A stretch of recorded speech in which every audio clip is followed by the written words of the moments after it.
Bismillahirrahmanirrahim. Alhamdulillahi rabbil alamin, wassalatu wassalamu ala rasulihil amin, nabiyyina Muhammad ibn Abdullah wa ala alihi wa sahbihi ajma'in, amma ba'd. Pelajaran kita dalam kitab Anak Kunci Syurga, muka surat yang ke-20, iaitulah kita telah bincang tentang beberapa perkara yang berhubung kait dengan akidah kita.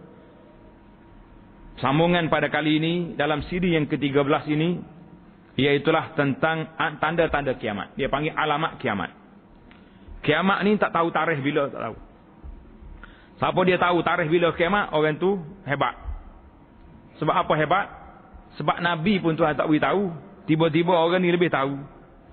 Kononnya ada orang kata nak berlaku tahun ni lah, tahun 2012 ni. Siapa dia kata? Orang putih tak erti, dia tak beriman. Orang kita, orang Islam ni percaya juga. Boleh tanya, ustaz betul ke cerita ni? Subhanallah. Mungkin percaya ke orang kafir tu buat apa? Benda-benda isu macam ni, isu akidah yang telah rasmi Nabi kata tak tahu bila tarikh kiamat. Tiba-tiba bila orang kafir kata tahun 12, kita pun percaya. Mana cerdik kita dengan dia? Cerdik kita hak ngaji rukuk iman ni kan tidak? Jadi kita kena pandang, otomatik ya kita tolak, kita reject. Mana ada benda ni tak berlaku lagi. Jadi tengok ni, alamat kiamat ni dia ada yang besar dan dia ada yang kecil. Jadi kita nak tengok alamat kiamat yang besar dan yang kecil. Di antara perkara yang wajib kita beriman dengannya ialah permulaan muqaddimah hari kiamat yang telah diberitahu oleh Rasulullah sallallahu alaihi wasallam, iaitu perkara-perkara yang akan berlaku sebagai tanda hampirnya kiamat. Para ulama telah membahagikan tanda-tanda kiamat kepada dua bahagian. Yang pertama tanda yang kecil, yang kedua tanda yang besar. Dalam kitab kita ni, Syekh rahimahullah, dia bawa tanda kepada kita, tanda hak besar selalu dah. Lepas ni kita tambah hak kecil pula. Tengok dalam kitab dia kata apa? Dan bahawa setengah daripada alamat-alamat hari kiamat itu keluar Dajjal. Tanda. Dia ada 10 perkara yang akan berlaku sebelumnya kiamat. Ini dipanggil ni tanda dalam kitab kita ni, iaitulah tanda-tanda besar. Hampir benar dengan kiamat. Keluar Dajjal dan turun Nabi Isa AS dari langit dan naik matahari dari sebelah barat. Dan keluar binatang. Binatang dipanggil dabbah. Binatang dari bumi. Berkata-kata ia akan manusia. Jadi binatang ni keluar, dia bercakap dengan manusia. Cakap itu, dia boleh berkata-kata, boleh cakap. Macam mana nak binatang nak bercakap? Buat-buat kamu ni jak kecil lagi tengok binatang bercakap. Betul tak? Tengok kat mana? Tengok mana? Tak tengok. Itik cakap. Apa ni kucing cakap tak? Kena belaka tu. Tikus cakap. Cakap orang putih lagi tu. Kalau pergi negeri Arab, dia cakap Arab pula. Itu, ini dia kata, macam mana binatang boleh cakap? Hari-hari dah binatang bercakap, lama dah. Apa yang kita pelik laginya? Jadi, itu dia kata, hadisnya daripada Huzaifah bin Usaid. Tulis tu. Kan tukar dengan Huzaifah ibn Yaman kan. Nama rawi hadis ni Huzaifah bin Usaid al-Ghifari. Usaidun alif sin ya dal. Huzaifah bin Usaid al-Ghifari radhiyallahu anhu, dia kata apa? Dia kata satu hari Nabi kita keluar, boleh jadi dia orang yang berkumpul satu tempat dalam masjid. Nabi kita keluar daripada rumah dia, dia tengok sahabat-sahabat duk berkumpul.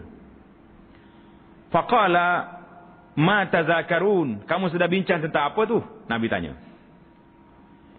Jawab di Huzaifah, qalu nazkurus sa'ah, kami duk bincang tentang kiamat.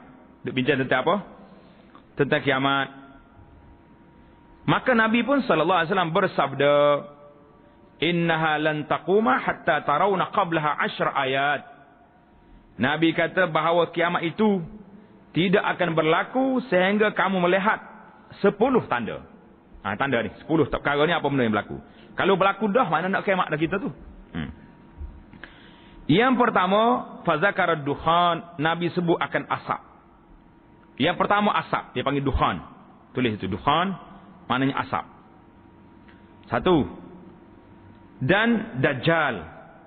Itu yang kedua, dajjal. Dan dabbah. Apa dia dabbah? Binatang besar keluar dari bumi. Dan naik matahari dari tempat jatuhnya. Matahari naik di sebelah barat. Tempat dia jatuh belah ni, dia naik kot ni juga. Terbalik orang panggil. Dan turun Nabi Isa alaihissalam, Ibnu Maryam alaihissalam, dan keluar Ya'juj dan Ma'juj, dan berlaku 3 khusuf, 3 tenggelam bumi. Bumi ni tenggelam. Orang panggil gempa bumi ke, bumi terlai di bumi ke, 3 tempat berlaku. Di mana satu? Tenggelam di sebelah timur, bil masyriq, dan tenggelam di sebelah barat, dan satu lagi tenggelam di semenanjung tanah, di Jaziratul Arab, dengan semenanjung tanah Arab. Dan yang kemudian daripada itu, narun, api keluar daripada Yaman, api mari daripada Yaman, menghalau akan manusia ke tempat perhimpunan mahsyar. Jadi ambil daripada Yaman, dia halau orang, api ni akan pergi halau ke mana? Pergi ke mahsyar, tempat nak berhimpun, nak kiamat. Jadi itu hadis ni tanda situ. Hadis ini diriwayat oleh Imam Muslim. Jadi katanya api ini akan pergi ke mahsyar di sebelah mana? Di sebelah Syam, di sebelah Jordan, di sebelah Palestin, Syria. Itu dia panggil tempat yang akan berkumpulnya 3 perkara. Berapa tanda dah ada? Dalam hadis ni 10 perkara. Jadi ada lagi di antara, tak coba kita kira tanda-tanda yang ada itu. Iaitulah tanda-tanda lagi keluar Imam Mahdi. Imam Mahdi keluar. Dalam hadis ni ada Mahdi tak? Tidak ada Mahdi. Dia ada lagi tanda lain lagi, dia keluar Imam Mahdi. Sebab Imam Mahdi ni dia keluar sama dengan Nabi Isa alaihissalam. Mahdi mari, kemudian Nabi Isa turun. Turun Nabi Isa dari langit dan melaksanakan pemerintahan yang adil. Ini Nabi Isa alaihissalam, dia akan keluar daripada langit, dia turun daripada langit, melaksanakan pemerintah yang adil, mematahkan salib, segala salib yang ada atas gereja-gereja tu, Nabi Isa arahkan patah belakang. Dan membunuh Dajjal. Jadi Dajjal akan mati di tangan Nabi Isa. Dajjal ni hebat, besar. Semua orang takut dengan dia, percaya dengan dia, tapi dia bau Nabi Isa, pening kepala dah dia. Panik dah dia, tak tahu lagi mana. Nabi Isa juga akan menghapuskan khinzir. Segala khinzir yang dimakan oleh orang kafir ni, Nabi Isa suruh bunuh belakang. Menghapuskan jizyah, bayaran cukai yang dikenakan ke atas orang kafir yang berada dalam negara Islam, dan melaksanakan syariat perundangan Islam. Jadi Nabi Isa hijrah dia. Keluarnya Ya'juj dan Ma'juj tadi, dan kemudiannya Nabi Isa berdoa supaya mereka dimatikan. Keluar asap tebal. Asap tebal ni keluar, itu dipanggil dukhan. Keluar dabbah. Dabbah tu binatang besar tu. Mengikut riwayat lain kata, dia keluar di mana? Keluar di Bukit Safa, Mekah. Pasal itulah orang duk gali Safa ni. Sikit lagi, tak lama lagi Bukit Safa tu akan digali lagi. Jadi untuk menyediakan lubang untuk dabbah tu keluar. Binatangnya pelik. Dabbah ni binatangnya pelik. Ana tulis beberapa pandangan ulama yang menunjukkan tentang dabbah ini dalam buku sejarah Mekah. Kalau tengok dalam cerita Bukit Safa, dari situ ada cerita tempat khurujud dabbah. Keluar je binatang besar daripada bumi ni. Pelik dia. Jadi keluar api menghalau manusia tu. Api ni berjalan.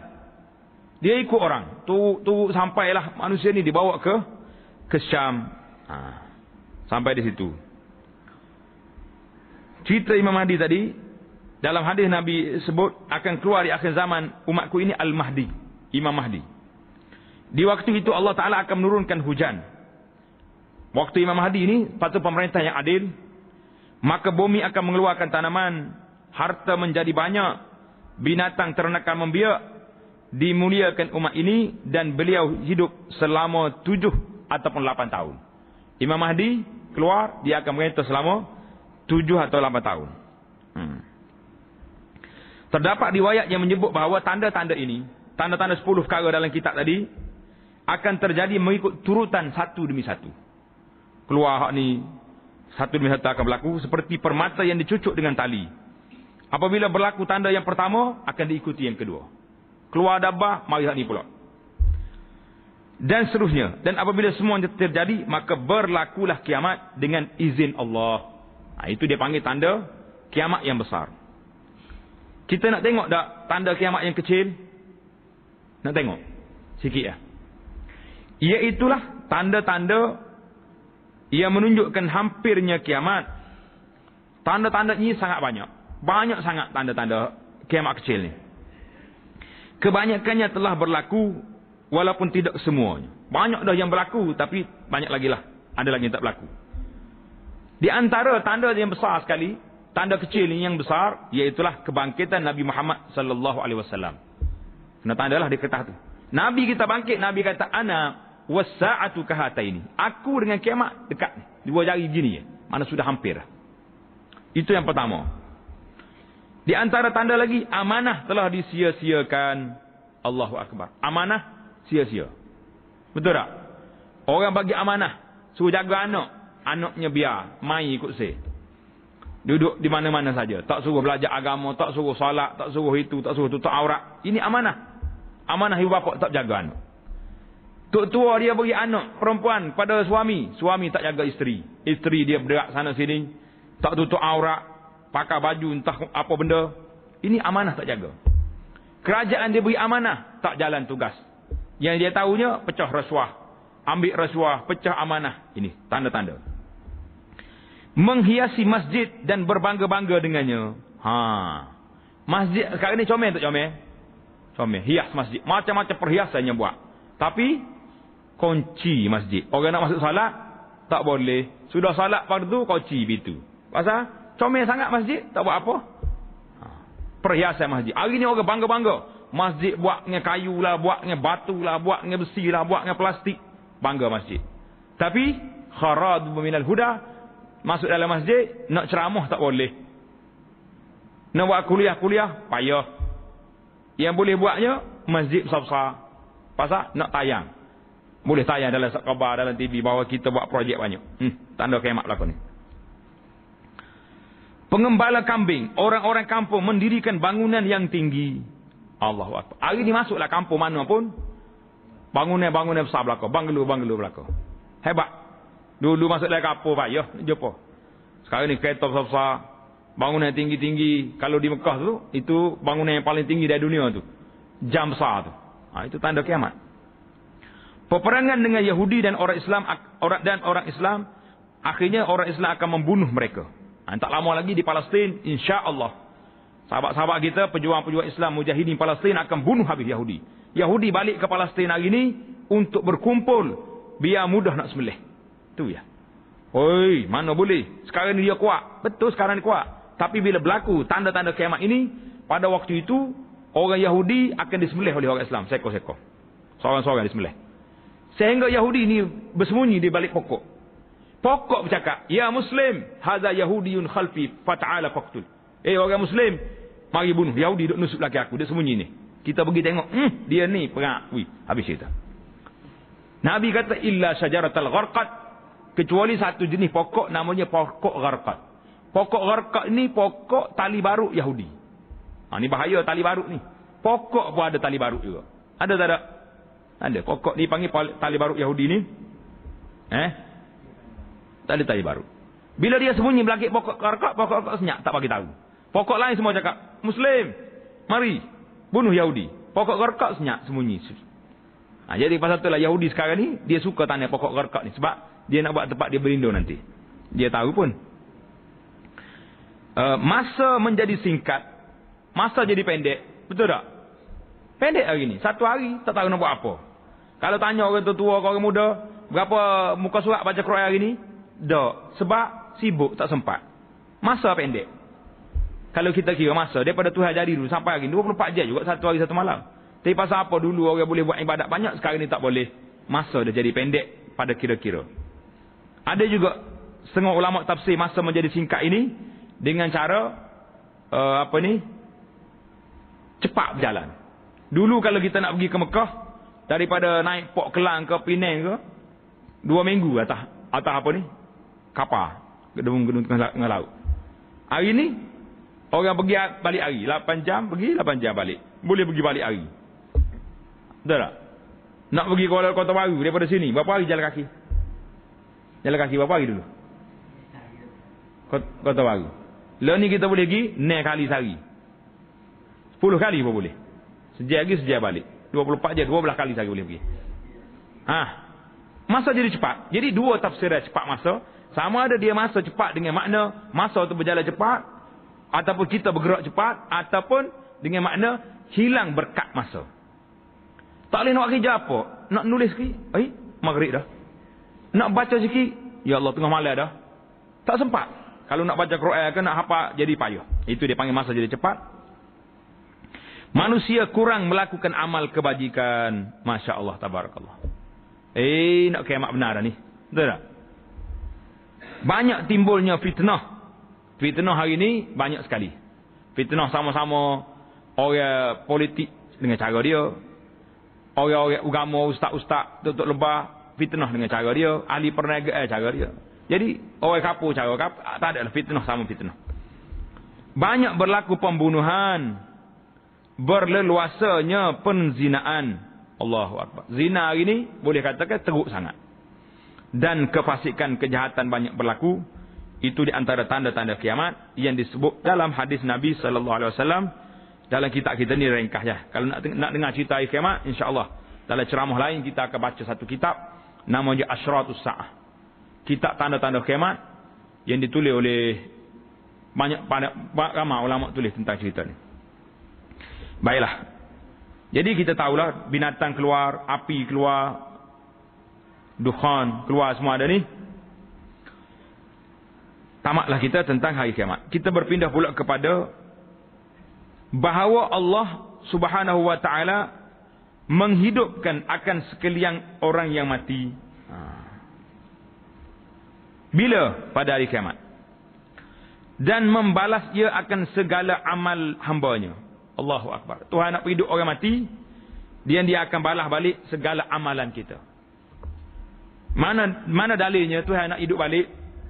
Kerana firman Allah Ta'ala, وَلَقَدْ خَلَقْنَا الْإِنسَانَ مِنْ سُلَالَةٍ مِنْ طِينٍ ثُمَّ جَعَلْنَاهُ نُطْفَةً فِي قَرَارٍ مَكِينٍ ثُمَّ خَلَقْنَا النُّطْفَةَ عَلَقَةً فَخَلَقْنَا الْعَلَقَةَ مُضْغَةً فَخَلَقْنَا الْمُضْغَةَ عِظَامًا فَكَسَوْنَا الْعِظَامَ لَحْمًا ثُمَّ أَنشَأْنَاهُ خَلْقًا آخَرَ فَتَبَارَكَ اللَّهُ أَحْسَنُ الْخَالِقِينَ ثُمَّ إِنَّكُمْ بَعْدَ ذَلِكَ لَمَيِّتُونَ ثُمَّ إِنَّكُمْ يَوْمَ الْقِيَامَةِ تُبْعَثُونَ.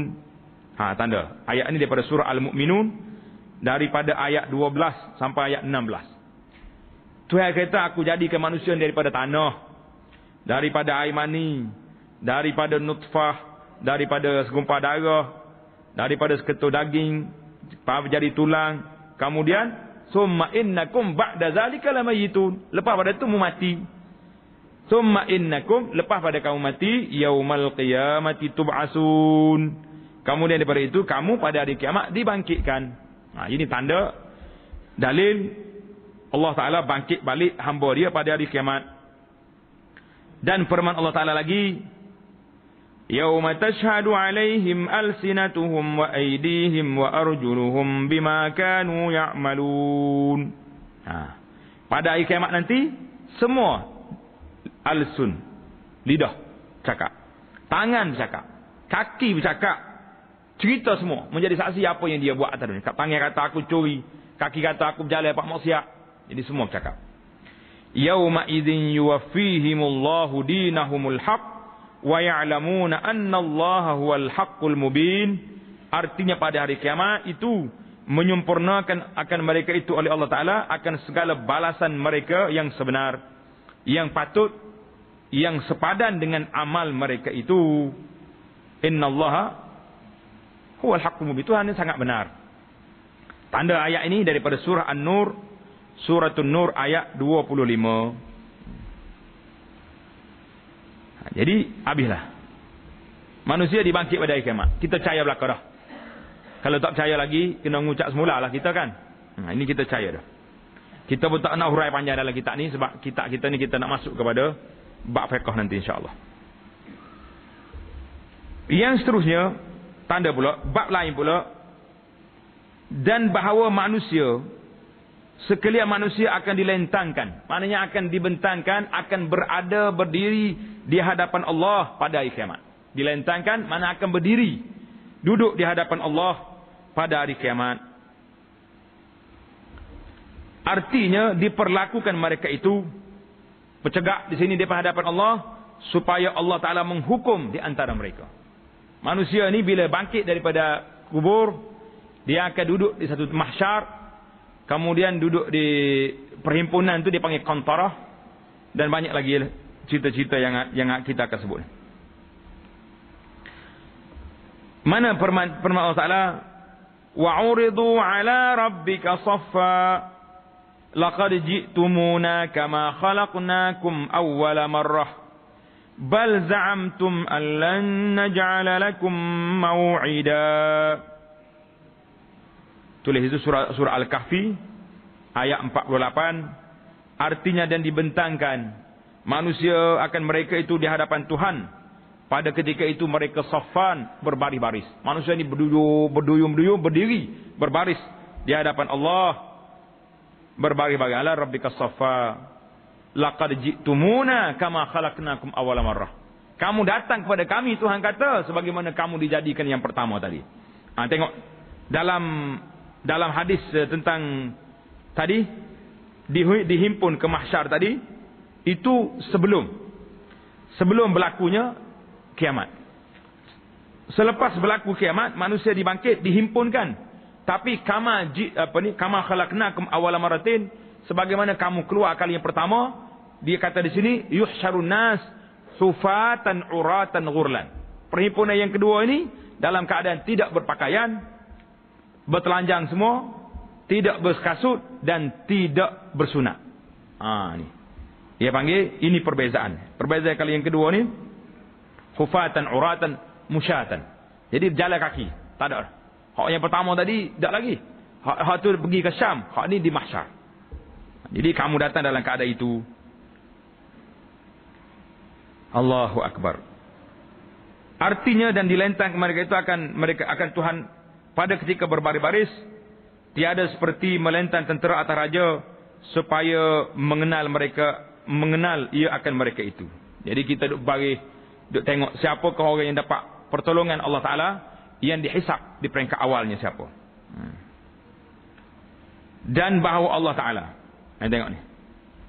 Dan bahawa Allah Taala menghisap ia akan sekalian manusia pada hari kiamat. Manusia semuanya akan dihisap. Artinya mengkhabarkan. Apa mengkhabarkan? Menceritakan Allah Taala akan segala pekerjaan mereka itu dalam dunia, yang baik dan yang jahat. Allahu akbar. Ini yang kita takut. Apa yang kita buat atas dunia ini, semuanya akan diceritakan oleh Allah. Kerana firman Allah Taala, dan mengkhabarkan ia akan pahalanya dan seksanya. Jadi hisab ni di hadapan Allah Taala suatu benda yang berlaku. Liyajziyallahu kullu nafsin ma kasabat, innallaha sari'ul hisab. Allah Taala cepat sekali membuat perhitungannya. Tengok ayat ini ditulis daripada surah Al-Maidah, suratul Al-Maidah ayat 4.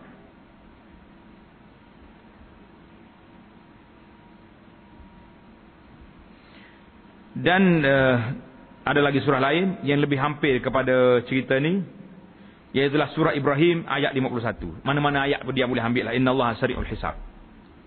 Artinya bahawa Allah Ta'ala sangat cepat pada menghisap. Buat kira-kira. Menghisap ia akan sekalian makhluk pada kadar setengah hari daripada hari dunia. Allahu akbar. Hari dunia ni pendek ke panjang? Pendek. Setengah hari je Tuhan nak hisap. Nak kira semua amalan manusia yang ada berapa puluh bilion, berapa puluh juta ni, setengah hari je. Seperti yang disebut dalam hadis. Syekh kita ni sebut dalam hadis, dia tak sebut hadis mana. setelah ana teliti beberapa buah kitab tadi, hadis ini disebut oleh Ibnu Mubarak dalam kitabnya Az-Zuhd war Raqaiq daripada Ibrahim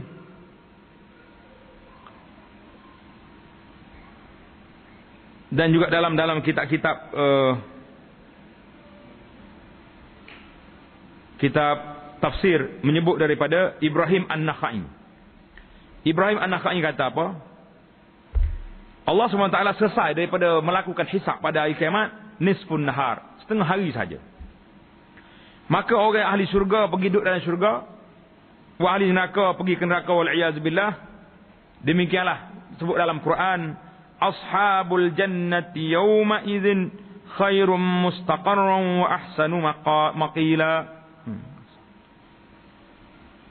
Jadi penduduk-penduduk syurga pada hari tersebut khairun mustaqarran, duduk di tempat maqil, duduk di tempat rehat dia setengah hari je dia kira. Kalau kita nak tengok hisab, kira-kira ni ada berapa jenis? Tanda situ. Ada orang yang dikira sangat mudah. Fasawfa yuhasabu hisaban yasira. Orang yang dikira dengan cara mudah. Suatu hari Rasulullah sallallahu alaihi wasallam bersabda, "Laisa ahadun yuhasabu yaumal qiyamati illa halaka." Nabi kata tidak ada seorang pun yang akan dihisap pada hari kiamat kecuali orang itu akan binasa. Bila dengar hadis ni, Aisyah pun tanya, "Ya Rasulullah, bukankah Allah telah berfirman, fa amma man utiya kitabahu bi yaminih fasawfa yuhasabu hisaban yasira." Orang yang dapat surat amalan tangan kanan, mereka akan dikira sebagai kiraan yang ringkas, yang mudah.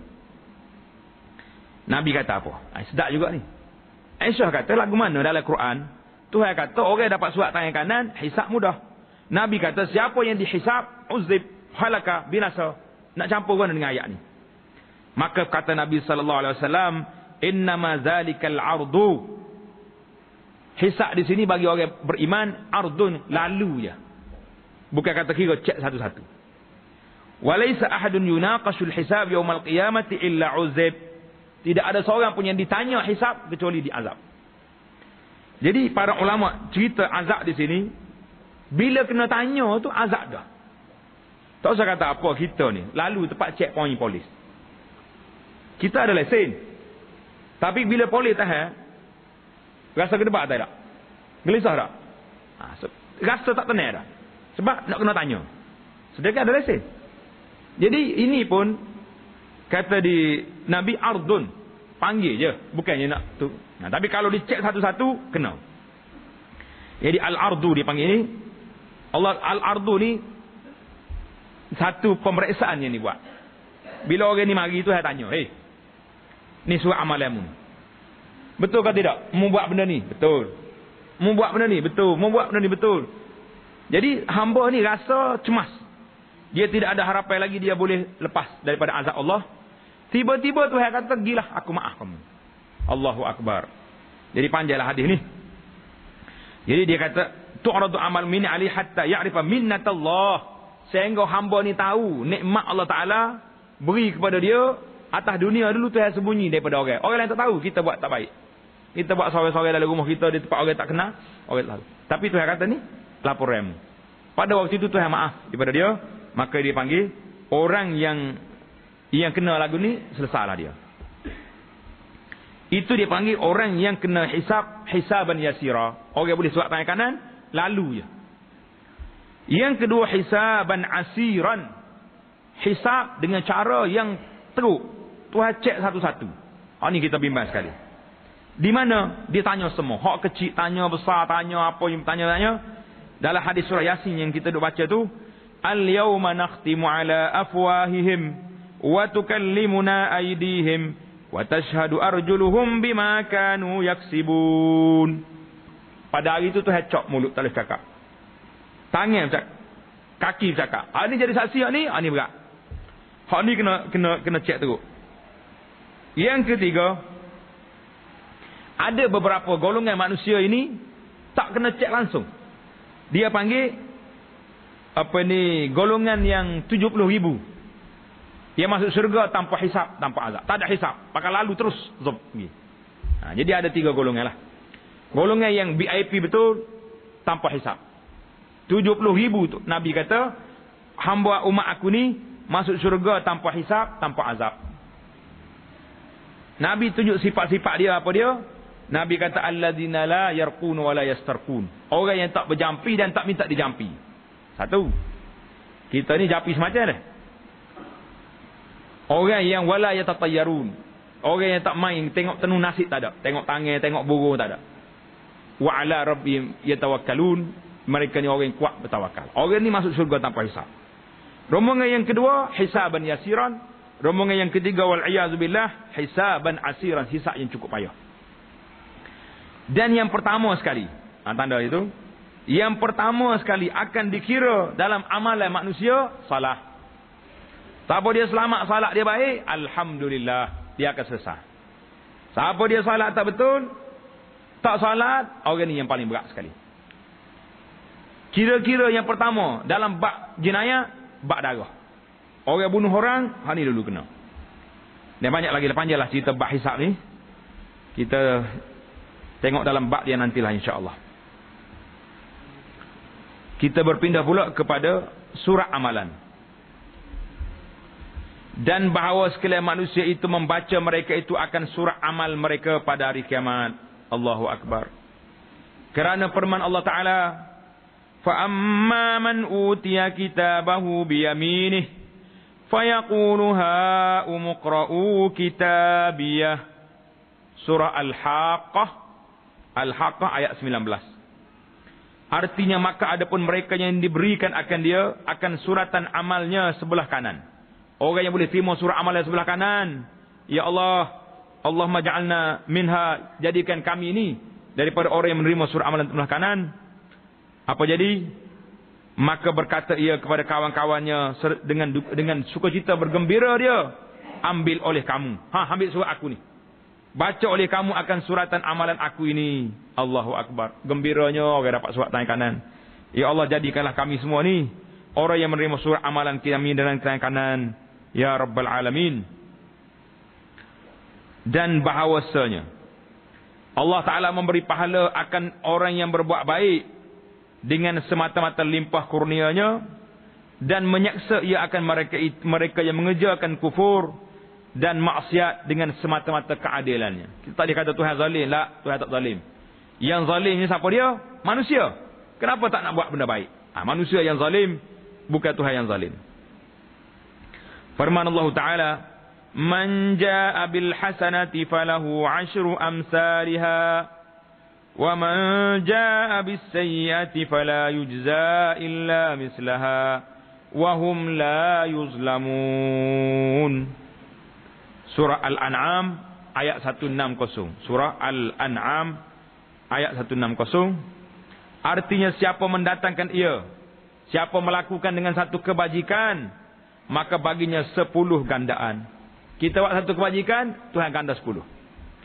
Dan siapa yang mendatangkan akan ia akan satu kejahatan, maka tiada dibalas akan dia melainkan seumpamanya. Tengok, rahmat tak rahmat?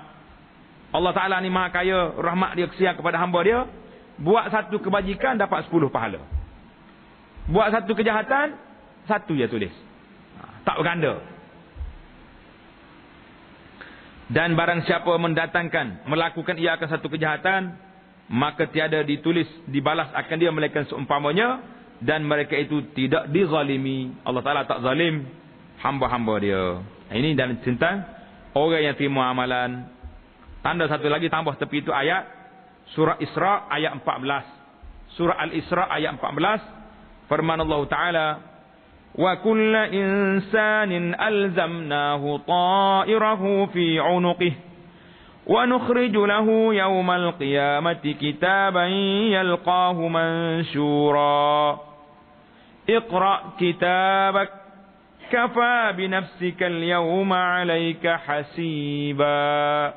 Surah Isra ayat 13 dan ayat 14.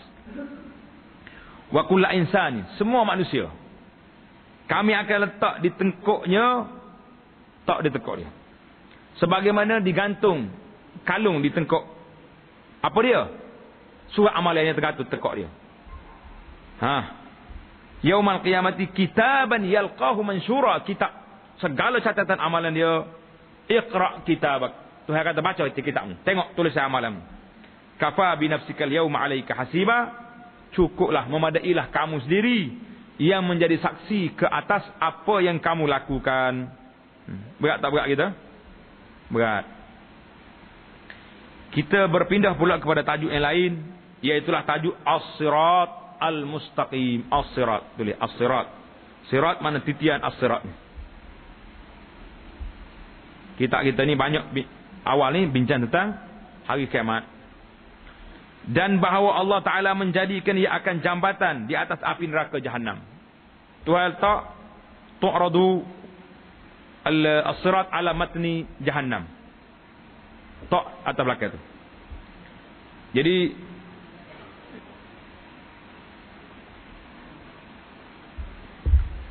lalu di atasnya sekalian orang yang dahulu dan semua orang yang kemudian. Allahu Akbar. Hingga sekalian kafir. Semua orang akan lalu atas siratal mustaqim. Dan bersalah-salah mereka itu pada melalui jambatan itu. Apa makna bersalahan? Berbeza. Setiap orang itu berbeza taraf nak lalu atas siratal mustaqim. Maka setengah mereka itu selamat daripada jatuh. Alhamdulillah. Dan setengah mereka itu jatuh ke dalam neraka. Na'udzubillah. Dan setengah daripada mereka itu cepat. Dan setengah daripadanya lambat. Dan mengesok. Kata Nabi SAW dalam hadis Bukhari. Wa yudrabu as-siratu baina zahrai jahannam. Fa'akunu ana wa ummati awwala man yujizuha. Dia kata apa? Diletakkan sirat di atas dua tebing neraka Jahannam. Aku dan umatku ialah golongan yang pertama melintasinya. Allahu Akbar. Kata saudara, alhamdulillah, Nabi kita jemput kita sekali dengan Rasulullah orang yang pertama lintas sirat. Hadis diriwayatkan oleh Bukhari Muslim. Dalam hadis yang lain, Nabi kata yudrabu jisru Jahannam. Diletakkan titian atas neraka Jahannam.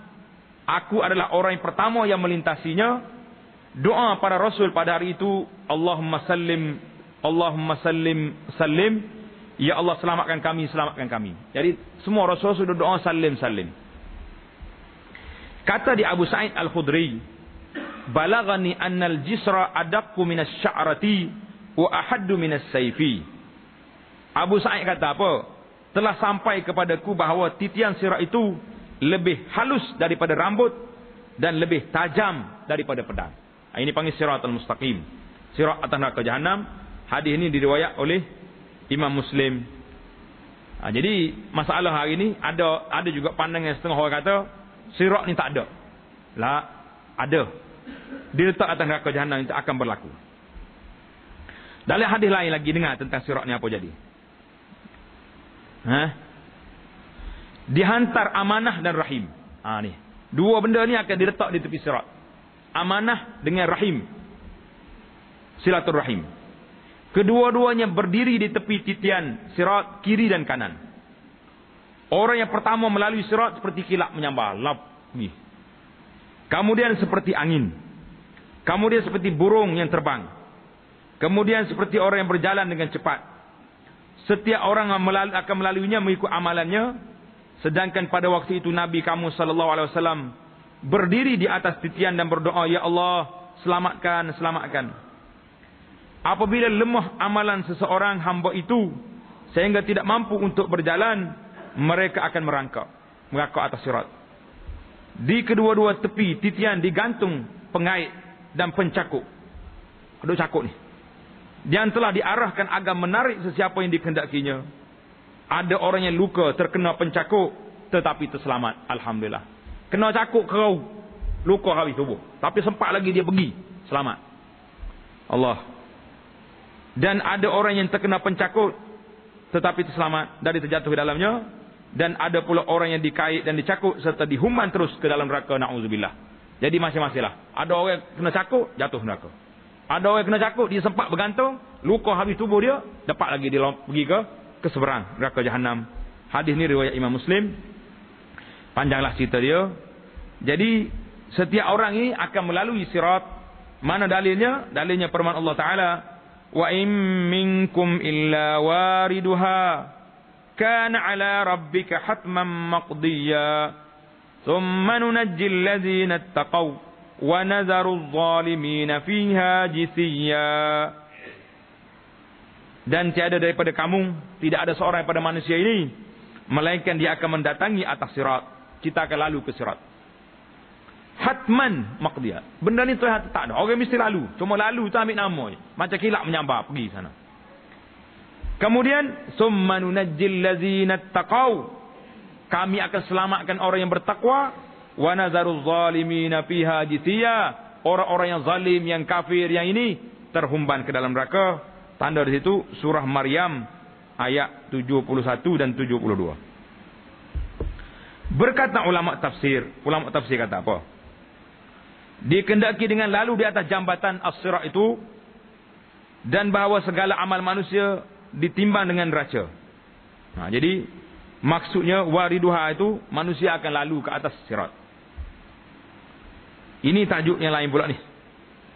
Dan bahawa semua amal manusia, segala amal manusia ditimbang dengan neraca. Neraca dipanggil al-mizan.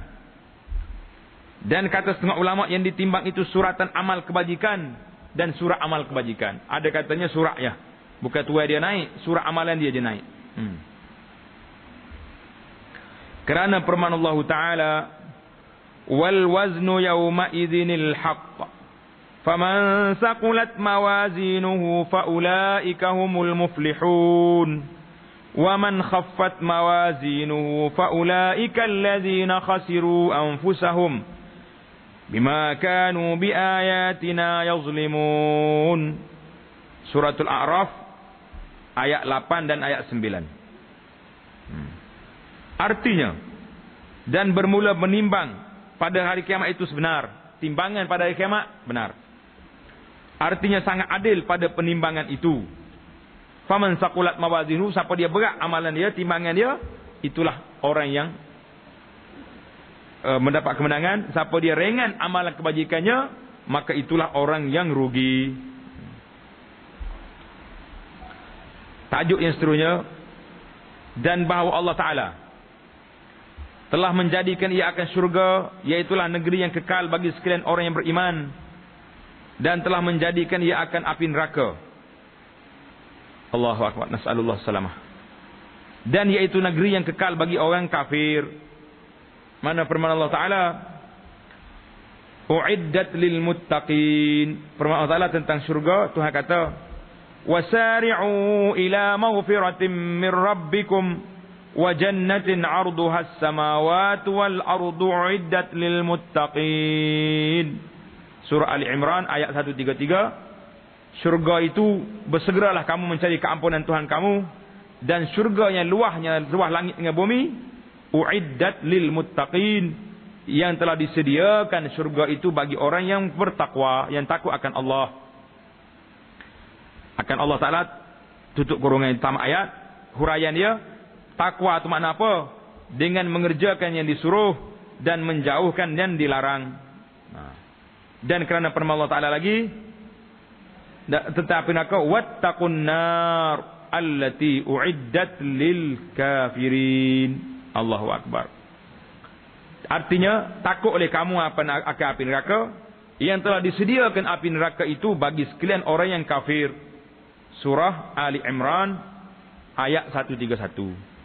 Habislah kita tentang persiapan yang Tuhan nak bagi pada kita. Perbincangan yang terakhir di dalam bab aqaidul iman ini, iaitulah ru'yatullah, dan bahawa sekalian mereka yang beriman selagi akan melihat mereka itu akan Allah dalam syurga. Allahu Akbar. Orang yang beriman dapat tengok Allah. Ya Allah, rezekikanlah kami dapat tengok wajah Allah Ta'ala yang sangat mulia. Sebagai melihat yang tiada meliputi, tak dapat tengok hakikat dia. Dan dengan ketiadaan kelakuan kaifiat lagu mana tak tahu. Allah Ta'ala nak tunjuk kepada kita. Kerana firman Allah Ta'ala, Wujuhun yawma idzin nadhiratun ila rabbiha nazirah. Artinya beberapa muka pada hari kiamat cantik lagi bercahaya. Memandang ia kepada Tuhannya. Allahu Akbar. Dalam ayat Quran lain Tuhan sebut waladaina mazid. Bila penduduk syurga masuk dalam syurga, Tuhan tanya, mu cukup dengan nikmatmu ni? Allah ya Rabbi, banyaknya nikmat. Tak tahu nak kata apa dah ni. Habis Tuhan kata waladaina mazid, aku ada tambahan. Apa tambahannya? Allah Taala buka hijab. Ketika itu orang-orang yang beriman ila rabbiha nazirah, boleh tengok pada Allah Azza wa Jalla. Allahu Akbar. Dan sabda Nabi sallallahu alaihi wasallam, Nabi kata apa? Innakum satarawna rabbakum. Artinya bahawa kamu selagi akan melihat akan Tuhan kamu. Dalam dunia tak boleh tengok Tuhan, dalam akhirat nanti kita boleh tengok Allah. Ya Allah, ya Allah, rezekikanlah kami semua dapat memandang pada wajah Allah yang sangat mulia. Tanda hadis innakum satarawna rabbakum itu hadis riwayat Imam Bukhari daripada Jarir bin Abdullah. Kata Jarir dengan cerita ni, hadis ni sikit. Kunna indan Nabi. Satu hari kami duduk dekat Rasulullah sallallahu alaihi wasallam. Fa nazara ila al-qamari lailatan. Nabi tengok ke langit pada malam bulan cerah, bulan purnama. Nabi tengok ke bulan. Nabi berkata, innakum satarawna rabbakum. Kamu akan tengok Tuhan kamu kama tarawna hadzal qamar la tudamuna fi ru'yatihi. Mu tengok bulan cerah lagu ni, mu akan tengok Tuhan kamu secerah inilah. Bukan macam bulan tu, tak. Maknanya boleh tengok direct Tuhan. Yang tidak ada halangan awan, tak ada. Dengar ni. Nabi kata, orang nak tengok Tuhan, dengar. Fa in istata'tum alla tughlabu ala salatin qabla tulu'i syamsi wa qabla ghurubiha faf'alu. Kalau kamu boleh jaga, janganlah kamu tertinggal salat sebelum naik matahari dan salat sebelum jatuh matahari. Salat apa?